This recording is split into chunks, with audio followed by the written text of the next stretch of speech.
I'm not used to silence. Ever since the day Khonshu first chose me to be his fist of vengeance, he's been chattering away inside my head, filling every moment with his demands and his criticisms. I'd gotten used to the constant noise, but the sudden silence, that scared me to death. It all started with a scream. Khonshu called out my name, frantically begging for his Moon Knight to come and find him. The rest of what he said after that didn't make much sense, but I eventually put the pieces together and realized he was in Thebes, which tracks, I guess. He's an Egyptian god of the moon. Unfortunately, it wasn't the Thebes from my reality that he was in. Sure, they still stood in the same spot, but it was like our Thebes was painted over with a weirder version. He had crossed over through the divine space into a collapsed timeline he'd told me about once, a world where the gods were waging war against one another. When Khonshu's ramblings went quiet, I knew I didn't have any choice but to follow. A big chunk of Steven's money had been frozen while Fisk had the city in his grip, but luckily, Tony Stark owed him a favor after what went down in New York. He gave me a lift, free of charge, and promised to keep quiet. When I arrived in Thebes, I could hear Khonshu again, his commanding voice reduced to a faint whisper. I knew where his temple was in my timeline, so I figured it might be in the same place here. I was right. Inside was the god whom I devoted my life to serving, reduced to a trembling heap of bones. Khonshu hid in the corner of his sanctuary, terrified as he clutched onto a Senate board with what seemed to be a bird skull, not too different from his own. He looked at the skull and muttered the name Thoth, and I instantly knew what that meant. It wasn't good. Khonshu may have been my patron, but he wasn't the only god in his pantheon, the Ennead. Thoth was one of the fellow Egyptian deities, another moon god with a focus on wisdom and magic. But now, he was dead. From what I could piece together from Khonshu's incoherent ramblings, the rest of the Ennead had died along with Thoth, all by the hands of the same killer. And now it seemed like some god slayer was looking for Khonshu in an effort to finish the job. I tried to get Khonshu back on his feet, but his divine power had been drained. He didn't know how it happened or who had done it to him, but for all intents and purposes, he wasn't a god at all. Maybe that was a blessing in disguise. It may have been the one thing that saved him from the same fate as Thoth and the others. I reached my hand out one more time, and Khonshu firmly pressed an ankh into it. It was the one vessel where he stored his faith, and he wanted me to use it to recover what had been stolen from him before it was too late. Good thing I knew exactly where to start my search. The strange pyramid with a big blue face looming over Thebes. Just as I gazed towards the pyramid, a surge of energy swept through the city, and in the next instant the energy coalesced into a wild storm surrounding Thebes, and there stood the pyramid, right in the eye of the storm. With the cloud of divine energy swirling around its apex, if I was going to get any answers about what was really going on here, I knew I'd find them there.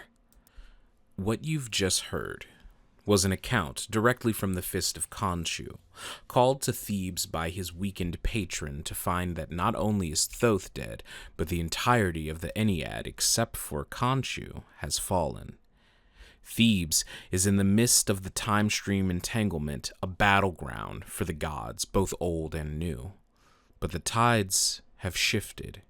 Something is changing in the stalemate, and in the changing tides, Psylocke, Wolverine, Gambit, and even Apocalypse are dropping like flies. But to what end? And how exactly does a former gangster hoodlum fit into this story of divine proportions? Let's talk about it. Hello, everyone. I am the Riddler. Wrong universe, I know. And this is the story of Marvel Rivals Season 9, A Murder Foretold. The Ennead have fallen, a man's voice said, echoing through the chamber at the heart of the ancient pyramid. Slaughtered in their own temple within the divine space. Only Khonshu survives, and the god of the moon is now less sane than ever. That's saying a lot, boss, a young woman replied. Pretty sure the only one more broken than that old bird-skulled creep is his fist of vengeance. Indeed. The old gods and those who worship them have failed this world time and again. A new era has begun, and thus so too must our sacred work.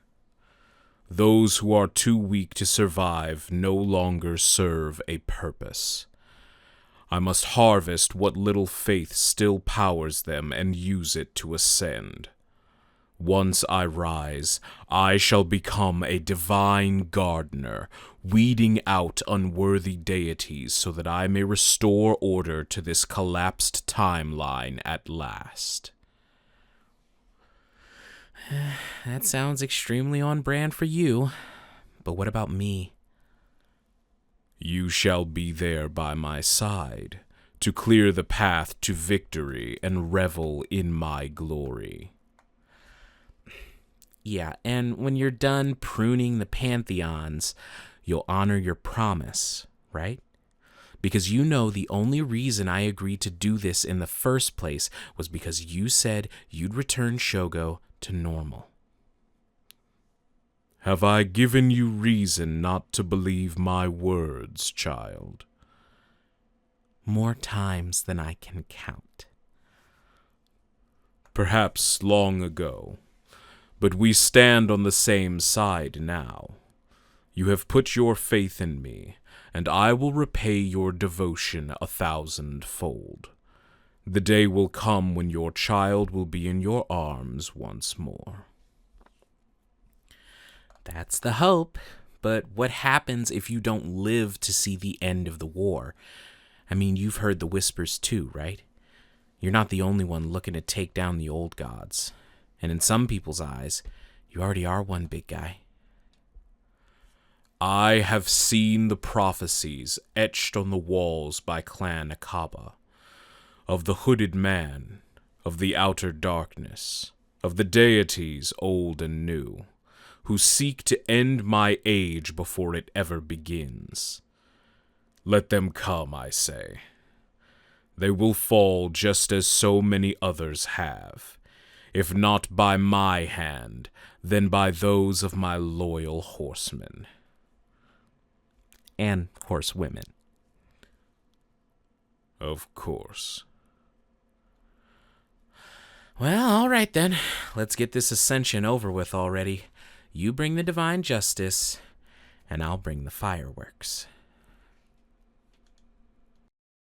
Before being stabbed in the back, Apocalypse gave off the air of someone with a very competent plan. The implication that he gives throughout the story is that some rogue element has slain the Ennead, except for Khonshu. For those who don't know, by the way, an Ennead is a collection of 9 gods within the same pantheon, usually used to refer specifically to the Egyptian pantheon, but not necessarily. So there's your word of the day. Based on his claims to his horsewoman, he is keeping what scraps of divinity he can among the gods of the Ennead who are being slain, and plans to thread it through his own molecules to force himself into godhood. He can do this for the same reason that Apocalypse always evolves and always comes back. His mutant power given to him by his X gene is that he can control his body on a molecular level. This means there is almost no superpower that you can think of that he can't give himself. Apocalypse is adaptation and Darwinism made manifest, and for some reason he has turned his gaze on the gods. More specifically, the gods of Thebes, who have been locked in a stalemate since the time stream entanglement. We don't know exactly why they have been going back and forth, but there are several mentions of old and new gods, so perhaps there are some new Egyptian gods trying to ascend in the midst of all this chaos, much like Apocalypse is doing in this season. We also learned that Apocalypse has been guiding his people, ancient mutants, around and at times through the war of God and demon, which is the war that Angela, the Queen of Heaven, and Magic, the Demon Queen of Limbo, are locked into ever since the time stream entanglement brought angels and demons to the same place at the same time, as had always been foretold in both realms. After taking the title of Pharaoh in the city of Thebes, a hungry mutant soul came to his doorstep out of answers. Jubilee is the mother to Shogoli, who had recently turned permanently into a dragon on the island of Krakoa, an issue that only someone with En-Sabanur's powers could possibly hope to fix. Jubilee struggles to come up with a different plan, but fails, and has no better way to help her child than joining the power of the first mutant, Apocalypse. Seeing it a title fitting a vampiric mutant, Apocalypse names Jubilee his horsewoman of famine, enhancing her abilities in every manner possible. Seeing as she was his first in this round of horsemen, Jubilee attended to and assisted many facets of Apocalypse's plan as the time went on.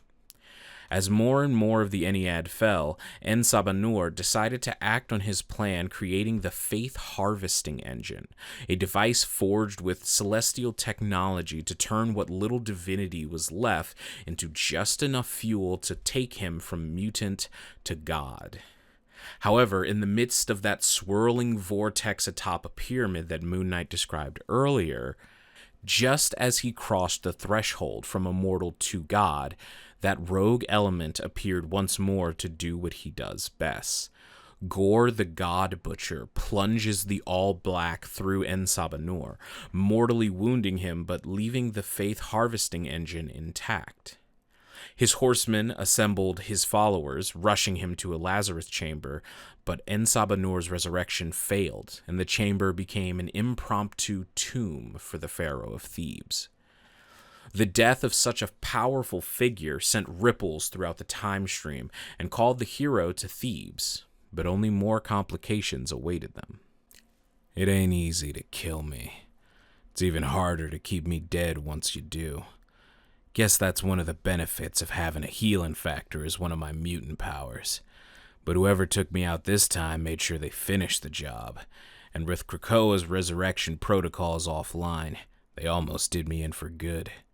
But they didn't know that Jubilee had gotten her hands on some of Apocalypse's death seeds. So now that she's brought me back to life as a horseman of death, someone's gonna have to answer to the Wolverine. Just as soon as I can remember who the hell they are. I did not think I would ever see my homeland again. After I was stolen from my reality by Deadpool and delivered to the Collector's Gallery, I had every reason to believe that the timeline from which I hailed ceased to be. Sai, the fabled demon hunter, had truly become a Ronin, a warrior without a home. Yet suddenly, there I was once more in the forest of Mount Shiadu with my trusty wolf Logan by my side. It was like a dream come true. But as with all dreams, it came to an end and left me with more questions than answered. I had long relied upon the uncanny power of my mind to guide me, both through battle and through life. But this day, I fear my memories have betrayed me. I recall only fragments of the event that had occurred, and even those leave me with a strange sense of uncertainty. So, y'all are probably wondering how your boy Remy LeBeau got himself into this mess. Well, sit on back and let Remy tell you the story, or at least the parts of it I remember. All the heroes gathered here in Thebes were distracted, not just by Apocalypse's murder, but by the fact that Logan and Sai had both met their unexpected ends in the same room Apocalypse's body could be found, the Lazarus chamber. But Gambit wasn't just here to track down the killer targeting his fellow X-Men. Non merci. I had business to take care of. Thief Guild's business. Remember that ancient stone that Black Cat delivered to the kingpin back in New York? The Tablet of Life and Time. Well, what you might not know is that it's one of a pair. Its counterpart, the Tablet of Death and Entropy, was rumored to be just as powerful, and it happened to be in Apocalypse's possession. The cat offered me a handsome sum to track it down and bring it back to her, no questions asked. I figured I'd be able to kill two birds with one stone. Never expected for a second I was going to be one of the birds getting killed. I found a secret passage, one to let me sneak by the guards at the open door of the chamber, and I was about to start my search for the tablet, but as soon as I got near Apocalypse's lifeless body, I felt something strange inside of me. I've always been sensitive to energy, no matter what form it may take. Potential, kinetic, you name it. But there's a special type of energy I don't feel all too often. Pure, cosmic. The kind that's only generated by a true force of nature like the phoenix. And for some reason, the big fella's body was still crackling with it. Yes, the Tablet of Life and Destiny from Season 7 is referenced by Gambit here, but primarily to juxtapose it against its counterparts. Now, eagle-eyed viewers and subscribers will probably recall that I have mentioned the Tablet of Death and Entropy before, specifically the fact that having both tablets at the same time is said to bring the wielder untold power. So the same deity that gives Black Cat her magical store access in this game may have contracted her not only to bring the Tablet of Life to him, but perhaps also the Tablet of Death. Now, however, we must flash back to the nearly deceased Khonshu and his fist. Moon Knight has pieced together at this point pretty much most of what the heroes have figured out, with one key detail that they don't have: the hood. Moon Knight has spotted the hood as he moves through the shadow of Thebes, at first assuming perhaps it was he who drove a sword through Apocalypse. However, he learned instead that the hood is a herald of oblivion, and 'twas he who took the Tablet of Death and Entropy from Apocalypse's body, probably intending to give it to his master, after for some reason exsanguinating the corpse of Apocalypse himself. With this knowledge in hand, Moon Knight makes his move, intending to return the faith harvesting machine to Khonshu so that he can regain his full strength on what devotion remains within the device. However, the heroes are on the trail of a hooded person who is opportunistic and strikes from the shadows while leaving behind traces of divine punishment. As you can assume, a misunderstanding happens. This is the canon version of the new payload map on Thebes. On attack, you take up the role of Moon Knight, trying to deliver the scraps of faith to Khonshu, and on defense, you seek to stop and apprehend the person you assume must be behind all of this chaos in the first place. After all, this wouldn't be a totally out of left field plan by Khonshu's standards. But as we reach the end of this story, I have to pose the question: does any of this matter? The reason I ask is, win or lose, the cinematics in Thebes don't paint a very hopeful picture.